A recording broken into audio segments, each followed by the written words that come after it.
ఉదయం 11 గంటల సమయం. ఆహా, ఏమి రుచి, తినరా మైమరిచి పాట హమ్ చేస్తూ వంకాయలు తరుగుతోంది యామిని. కాయ విడిపోకుండా 4 పక్షాలుగా చీల్చి ఉప్పు కలిపిన మంచినీళ్లలో వేస్తుంది. అమ్మా నాన్న తిరిగి వచ్చేలోగా గుత్తి వంకాయ కూర వండి, బెండకాయ వేపుడి చేసి, పప్పుచారు కాచి, మజ్జిగ పులుసు చెయ్యాలి. ఇది యామిని టార్గెట్. అన్నీ అమ్మా నాన్నలకు ఇష్టమైనవే. వీధి తలుపు సప్పుడయింది. ఎవరు? చేతిలోని వంకాయ చీల్చడం ఆపకుండానే ప్రశ్నించింది. అటునుంచి జవాబు రాలేదు. వంటగదిలోంచి వీధి గదిలోకి వచ్చి తలుపు తెరిచింది. ఎదురుగా చిరునవ్వులు చిందిస్తూ నరేష్. అదిరిపడింది యామిని. ఈ టైంలో ఏమిటిని రాక? నుదుటిమీదికి వాలిన కురుల్ని వెనక్కి నెట్టుకుంటూ అడిగింది ఆశ్చర్యంగా. అబ్బా, మొన్న టీవీలో చూసిన సినిమాలో హీరోయిన్లా భలే వయ్యారంగా ఉన్నావు తెలుసా? యామిని వైపు చిలిపిగా చూస్తూ అన్నాడు నరేష్. బాబూ, ఈ సమయంలో ఏంటి తమరిలా? అడిగింది ఆశ్చర్యపోతూ. దేవీగారిని చూడాలనిపించి ఇంట్లో ఎవరూ ఉన్నట్టులేరే. లోపల నుండి ఏ అలికిడి వినబడకపోవడంతో అడిగాడు నరేష్. అమ్మా నాన్న షాపింగ్కి వెళ్లారు, పెళ్లిబట్టలు కొనడానికి చెప్పింది గుమ్మం దగ్గర్నుంచి పక్కకు తొలుగుతూ. అయితే సరైన సమయానికే వచ్చానన్నమాట. లోపలికి వచ్చి తలుపు గెడవేస్తూ అన్నాడు నరేష్. అంతేనా? లేకపోతే చాటుగా మాటువేసి వాళ్ళు అటు వెళ్ళగానే ఇటు దొంగన ఇంట్లో దూర్లేదు కదా? వంటగదిలోకి దారితీస్తూ అడిగింది యామిని.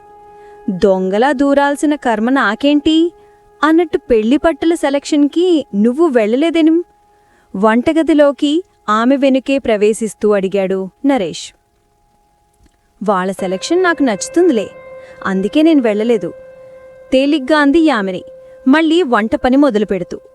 వాళ్ల సెలక్షన్ నీకు నచ్చుతుందని నాకు తెలుసులే, అందుకు నేనేగా ఉదాహరణ అన్నాడు ఓరకంట యామిని ముఖంలోకి ప్రేమగా చూస్తూ.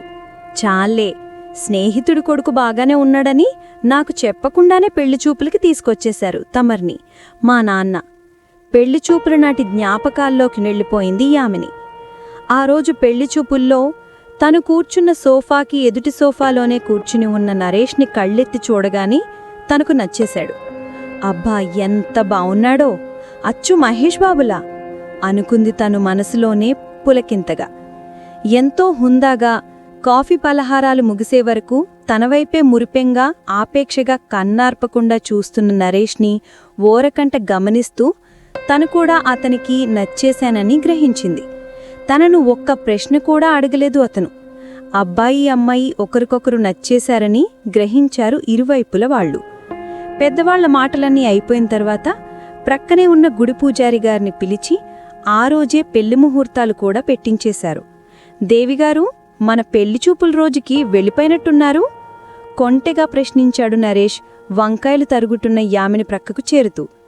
ఎంత చక్కగా గ్రహించాడా అని ఆశ్చర్యపడుతూ దూరం దూరం తన పని ఆపకుండానే హెచ్చరించింది. ఇంత దగ్గరకొచ్చిన తర్వాత ఇంక దూరం వెళ్ళడం ఎలా సాధ్యం అన్నాడు యామిని భుజం మీద చెయ్యి వేస్తూ నరేష్. పెళ్ళయ్యే వరకు ఇవన్నీ కూడదని చెప్పాను, గుర్తులేదా? భుజం మీద నుంచి అతని చేతిని తొలగించుతూ అంది. అంటే ఇంకా 22 రోజులు ఆగాలా? నిరాశగా అన్నాడు. ఊహూ, అలా కాదు, ఇంకా 22 రోజులున్నాయి అనుకుంటూ కౌంట్డౌన్ మొదలుపెట్టుకో, బావుంటుంది చెప్పింది యామిని. ఊహూ, అంతవరకు ఆగడం నా వల్ల కాదు బాబూ, సారీ పాప బుజ్జగిస్తున్నట్టుగా అన్నాడు ఆమె గడ్డం పట్టుకుని లాలనగా. నీకు ముందే చెప్పాను కదా, అర్థం చేసుకోవేం? చీల్చిన వంకాయల్లో మసాలా కూరుస్తూ చెప్పింది యామిని. చెప్పేవులే, ఇంతకీ ఏం కూర చేస్తున్నావు అడిగాడు. గుత్తి వంకాయ్. మూకుట్లో కాగిన నూనెలో ఒక్కొక్క వంకాయ వదులుతూ చెప్పింది యామిని. అబ్బా, ఓ పట్టు పట్టాల్సిందే అన్నాడు. చటుక్కున యామిని నడుం చుట్టూ చెయ్యివేసి దగ్గరగా లాక్కున్నాడు నరేష్. డబుల్ మీనింగా ప్రశ్నించింది యామిని నడుం చుట్టుముట్టిన అతని చేతిని విడిదీస్తూ. సింగిల్ మీనింగేలే, నేనన్నది వంకాయ గురించి.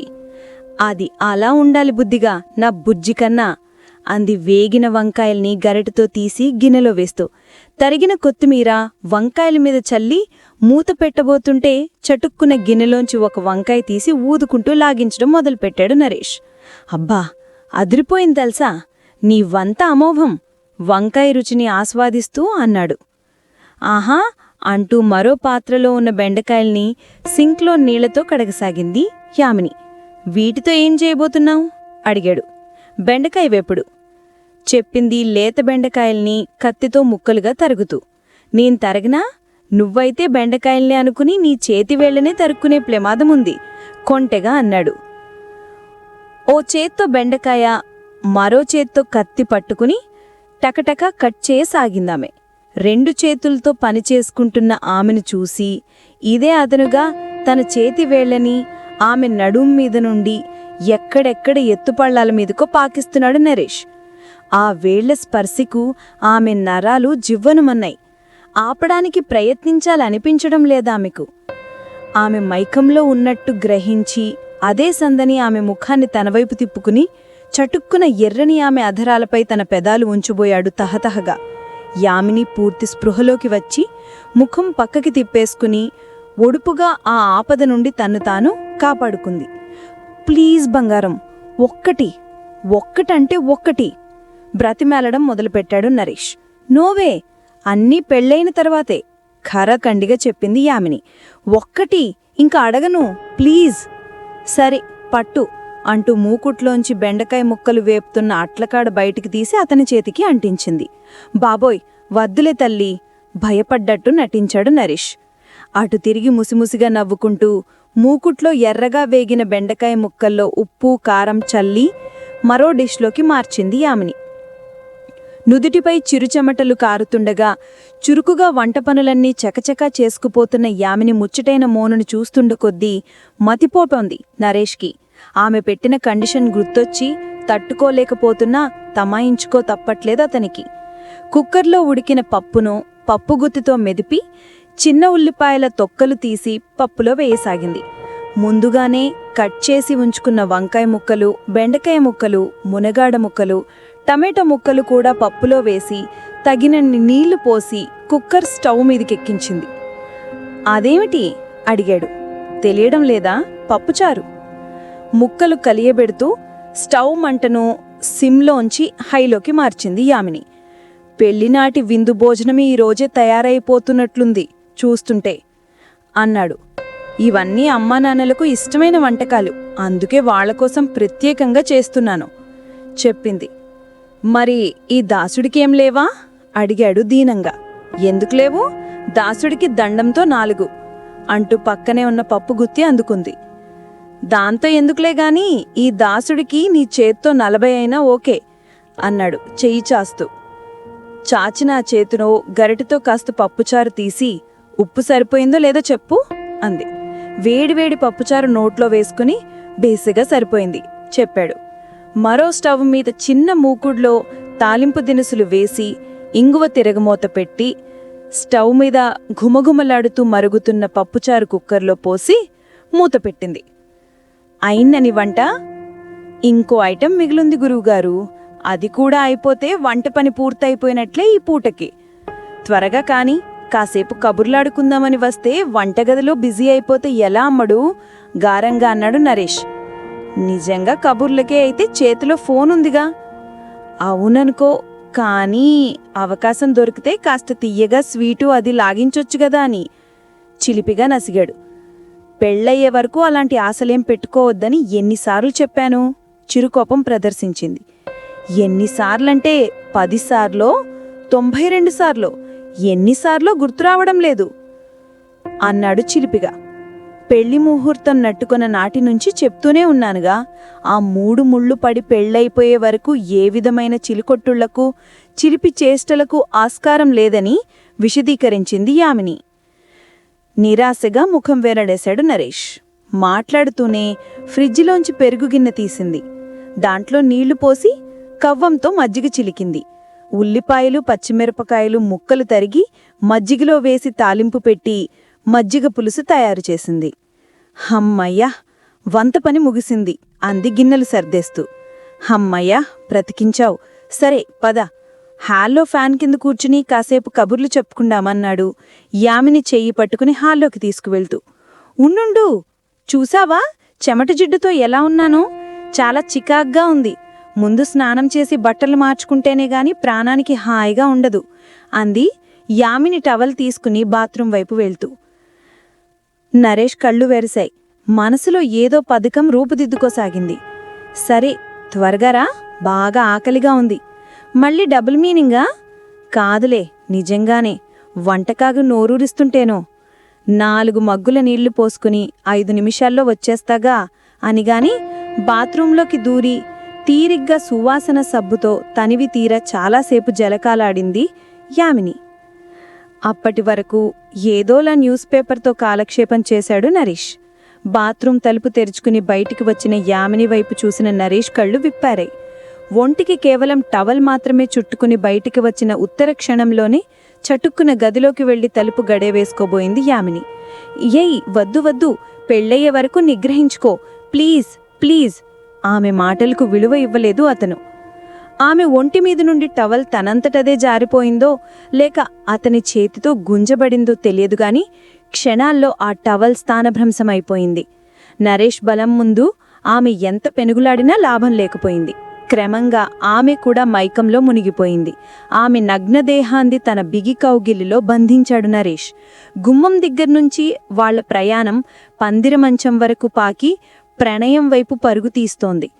పాలమీగడలాంటి ఆమె మేని సొగసు అతని మతి చెడగొడుతోంది. ఆమె మెడవంపులో తచ్చాడిన అతని పెదాలు కాసేపటి తర్వాత ఆమె అదరాల వైపు పాకి మధురాలు కొల్లగొట్టుతున్నాయి. నగ్నంగా ఉన్న ఆమెపై వాలిన అతని వీపు చుట్టూ చేతులు వేసి గాలి చొరబడనంత దగ్గరగా హత్తుకుపోయింది. అలా వాళ్ళిద్దరూ ఒకరిలో ఒకరు కాలంతో పాటు కరిగి కలిసిపోయారు. 2 శరీరాల మధ్య రాజుకున్న అగ్ని చల్లారడానికి అరగంట సమయం పట్టింది. తృప్తి నిండిన దేహాలు తెలివిలోకి వచ్చాయి. టవల్తో ఆమె అలా అర్ధనగ్నంగా తనకు కనబడితే తను రెచ్చిపోతాడని తెలియక చేసిందా, లేక తనను రెచ్చగొట్టడానికే ఆమె అలా అర్ధనగ్నంగా దర్శనమిచ్చిందా అన్న సందేహం తీరలేదు నరేష్కి. ప్రతిభంగమైన యామిని ఆలోచనలో పడింది. ఏమైంది తనకు? తను పెట్టిన షరతుకి తనే మంగళం పాడేసిందా, లేక మైకంలో పడి తన చేతులతో తనే ప్రతిభంగం చేసుకుందా? అర్థం కాలేదు ఆమెకు. సారీ,